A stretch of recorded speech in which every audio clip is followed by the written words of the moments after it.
കൊടും ചൂടിൽ ഒരു രക്ഷയുമില്ലാത്ത അവസ്ഥയിലാണ് കേരളം. ഇടുക്കി, വയനാട് ഒഴികെയുള്ള 12 ജില്ലകളിലും ഇന്ന് യെല്ലോ അലേർട്ടാണ്. സാധാരണയേക്കാൾ 3 മുതൽ 4 ഡിഗ്രി സെൽഷ്യസ് വരെ താപനില ഉയരും. അതേസമയം ബുധനാഴ്ച മുതൽ സംസ്ഥാനത്ത് വേനൽ മഴ എത്തിയേക്കും. കാസർഗോഡ്, കണ്ണൂർ, ഇടുക്കി, പത്തനംതിട്ട ജില്ലകളിലാണ് മഴ മുന്നറിയിപ്പുള്ളത്. ഗോപാൽ ശിലാസനിലും ഷബാസ് അഹമ്മദും സിനോജ് തോമസും ചേരുന്നു. ആദ്യം ഗോപാലിലേക്ക് പോവുകയാണ്. Good morning Gopal. സഹിക്കാൻ കഴിയാത്ത ചൂട് തന്നെയാണ്. ഇതിപ്പോൾ എന്ന് അവസാനിക്കും? എന്നത്തോടുകൂടി ചൂടൊക്കെ കുറയുമെന്നാണ് കാലാവസ്ഥാ കേന്ദ്രം അറിയിക്കുന്നത്. കാലാവസ്ഥാ വകുപ്പിന്റെ ഒരു അറിയിപ്പ് പ്രകാരം ബുധനാഴ്ച വരെ ഒന്ന് കാത്തിരുന്നാൽ അല്പം ആശ്വാസം കിട്ടും എന്നാണ് മനസ്സിലാക്കുന്നത്. കാരണം ബുധനാഴ്ച മുതൽ മഴയ്ക്ക് സാധ്യതയുണ്ട് എന്നതാണ് ഈ അറിയിപ്പിലൊക്കെ പറയുന്നത്. പക്ഷെ അപ്പോഴും വലിയ ചൂട്, കടുത്ത ചൂടാണ് ഇപ്പോൾ ആ സംസ്ഥാനം അനുഭവിച്ചുകൊണ്ടിരിക്കുന്നത്. പകൽ വെയിൽ കൊണ്ട് പുറത്തിറങ്ങാനാകുന്നില്ലെങ്കിൽ രാത്രിയായി കിടന്നാൽ ഈ ചൂട് കൂടുന്നത് മൂലം വിയർത്തൊലിച്ച് കിടന്നുറങ്ങേണ്ട അവസ്ഥയാണുള്ളത്. അതിനോടൊപ്പം തന്നെ ഈ അപ്രഖ്യാപിതമായിട്ടുള്ള ലോഡ് ഷെഡിംഗ് കൂടി എത്തിയതോടെ വലിയ തരത്തിലേക്ക് സാധാരണക്കാർ ബുദ്ധിമുട്ടുന്ന ഒരു സ്ഥിതിയുണ്ട്. സംസ്ഥാനത്തെ ഇന്നത്തെ സ്ഥിതിവിശേഷം എടുത്ത് പരിശോധിക്കുകയാണെങ്കിൽ 12 ജില്ലകളിൽ, ഇടുക്കിയും വയനാടും ഒഴികെയുള്ള 12 ജില്ലകളിൽ കഠിന ചൂട് അനുഭവപ്പെടും. അതുകൊണ്ട് തന്നെ ഈ 12 ജില്ലകളിലും യെല്ലോ അലേർട്ടാണ് ഇന്ന് നൽകിയിരിക്കുന്നത്. അതിൽ ഏറ്റവും എടുത്തു പറയേണ്ടത് ചൂട് 40 ഡിഗ്രി കടക്കാനുള്ള സാധ്യതയാണ് പാലക്കാട് ജില്ലയിൽ പ്രവചിക്കപ്പെടുന്നത്. ഒട്ടും പിന്നിലല്ല കൊല്ലം ജില്ല. 39 ഡിഗ്രിയിൽ വരെ ഇന്ന്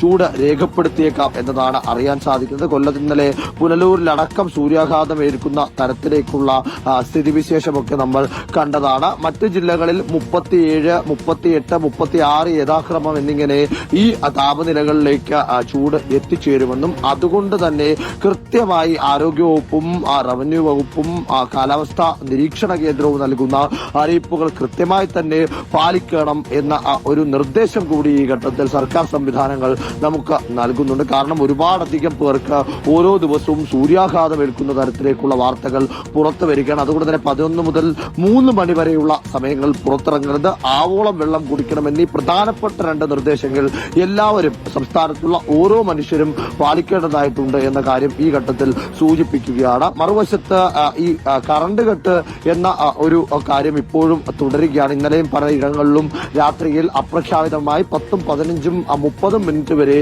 കറണ്ട് പോയി എന്നതാണ് നമുക്ക് അറിയാൻ സാധിക്കുന്ന വിവരം. അതേസമയം തന്നെ KSEB പറയുന്നത് ഇത് ലോഡ് ഷെഡിങ്ങിലേക്കൊന്നും പോയിട്ടില്ല. പക്ഷെ അപ്പോഴും ലോഡ് കൂടുന്നത് മൂലം നിയന്ത്രിക്കേണ്ട സാഹചര്യമുണ്ട്. ആ നിയന്ത്രിക്കുന്ന സാഹചര്യത്തോട് സഹകരിക്കണമെന്നും പൊതുജനങ്ങൾ സ്വയം നിയന്ത്രിച്ചുകൊണ്ട് ഈ ഘട്ടത്തിൽ KSEB വഴിയുള്ള കറണ്ട് ഉപയോഗം, അതായത് ഇലക്ട്രിസിറ്റി ഉപയോഗം കുറയ്ക്കാൻ പരമാവധി ശ്രമിക്കണമെന്നും അറിയിക്കുകയാണ്. മറുവശത്ത് ആശ്വാസകരമായ വാർത്തയിലേക്ക് വരികയാണെങ്കിൽ ഷബാസിലേക്ക് കൂടി പോവാം. മധ്യകേരളത്തിന്റെ ഒരു അവസ്ഥ കൂടി അറിയേണ്ടതുണ്ട്. മധ്യകേരളത്തിന്റെ അവസ്ഥ അറിയാനൊന്നുമില്ല, നമ്മളൊക്കെ അനുഭവിച്ചുകൊണ്ടിരിക്കുന്നത് തന്നെയാണ്. ഇപ്പോൾ രാവെന്നോ പകലെന്നോ വ്യത്യാസമില്ല, വേർത്തൊലിക്കുന്ന അവസ്ഥയാണ്. ഈ വെളുപ്പാങ്കാലത്ത് പോലും പുറത്തിറങ്ങിയാൽ വേർത്തൊലിക്കും.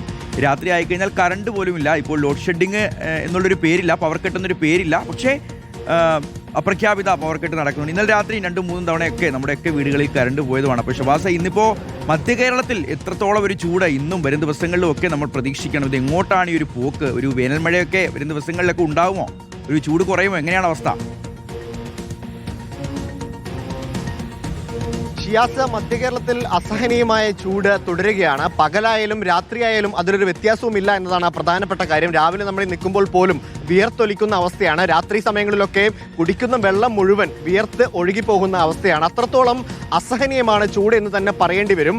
ഇന്നലെ ചില മഴയ്ക്കുള്ള സാധ്യതകളൊക്കെ ഉണ്ടായിരുന്നെങ്കിലും അത് അപ്പാടെ മങ്ങുകയായിരുന്നു. 1-2 തുള്ളികൾ വന്നെങ്കിലും മഴ എവിടെയും പെയ്തതായി അറിയിപ്പൊന്നും ഇതുവരെ വന്നിട്ടില്ല. അതായത് മഴയ്ക്ക് ഇനിയും കാത്തിരിക്കേണ്ടി വരും എന്ന് തന്നെയാണ് മനസ്സിലാകുന്നത്. ഈ രാവിലെ നോക്കുകയാണെങ്കിൽ 11 മണി മുതൽ 3 മണി വരെ ഒരു ലോക്ക്ഡൌൺ പ്രതീതിയാണ്. ആവശ്യ സർവീസുകൾ മാത്രമാണ് നിരത്തിലുണ്ടാവുക. ഇരുചക്ര വാഹനങ്ങളൊന്നും തന്നെ അധികമായി സർവീസ് നടത്തുന്നത് കൊച്ചി നഗരത്തിലടക്കം നമ്മൾ കാണുന്നില്ല. അത് മാത്രമല്ല ഈ പകൽ സമയങ്ങളിൽ ആളുകൾ പുറത്തേക്ക് ഇറങ്ങുന്നതും പണിയെടുക്കുന്നതും ഒക്കെ പരമാവധി കുറച്ച് തന്നെയാണ് മുന്നോട്ട് കൊണ്ടുപോകുന്നത്. അത്രത്തോളം സൂര്യാതാപം ഏൽക്കാനും മറ്റ് ആരോഗ്യ പ്രശ്നങ്ങൾക്കും കാരണമായിരിക്കുമെന്ന മുന്നറിയിപ്പുകൾ വ്യാപകമായി വന്നിരുന്നു. അതിന്റെ ഭാഗമായി തന്നെയാണ് ആളുകൾ പകൽ സമയങ്ങളിലൊന്നും പുറത്തേക്ക് ഇറങ്ങാത്തത്. മധ്യകേരളത്തിൽ നോക്കുകയാണെങ്കിൽ പല ഭാഗങ്ങളിലും അപകടകരമായ സാഹചര്യം തന്നെയാണ് നിലനിൽക്കുന്നത്.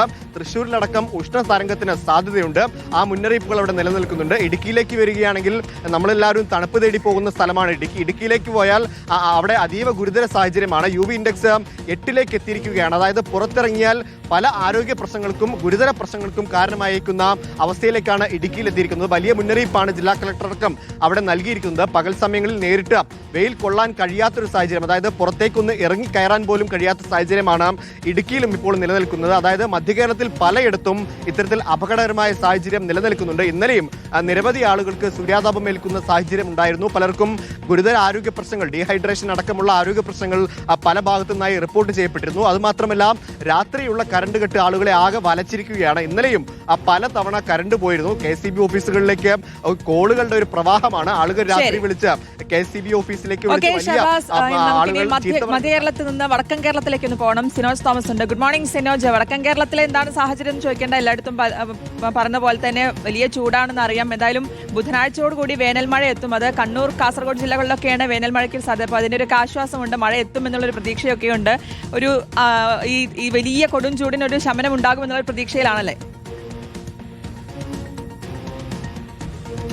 തീർച്ചയായിട്ടും ശ്രുതി ഷിഹാസ്, അതായത് കഴിഞ്ഞ ദിവസം ഈ വറചട്ടിയിലേക്ക് ഒരു തുള്ളി വെള്ളത്തുള്ളി വീഴുന്ന രീതിയിലൊക്കെ തന്നെ ഈ മലയോര മേഖലയിൽ, കണ്ണൂർ, കോഴിക്കോട് ജില്ലയുടെ മലയോര മേഖലയിൽ, കാസർഗോഡിൻ്റെയൊക്കെ മലയോര മേഖലയിൽ വേനൽമഴ പെയ്തിരുന്നു. പക്ഷേ അതുകൊണ്ട് തന്നെ ഒരു കാര്യം ഉണ്ടായിട്ടില്ല.